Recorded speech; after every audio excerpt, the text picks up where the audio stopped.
Pemilik maskapai Susi Air sekaligus mantan Menteri Susi Pujiastuti mengamuk dan marah besar karena ulah kelompok kriminal bersenjata Papua.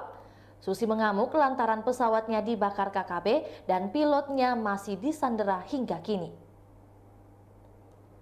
Informasi kemarahan Susi itu ternyata terekam saat sedang terhubung dengan pendeta Karela Pil Erari melalui telepon. Rekaman sambungan telepon Susi dengan pendeta Karela itu diunggah oleh akun @partai_sosmed di media sosial Twitter pada 6 Mei 2023. Dalam rekaman suara 9 menit 54 detik itu, Susi Pujiastuti mengungkapkan kemurkaannya. Ia merasa sangat marah dengan aksi keji yang dilakukan oleh KKB kepada pilotnya.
Itulah tadi berita hot news kita pada hari ini. Saksikan berita hot news lainnya hanya di kanal YouTube dan Facebook Tribun Timur.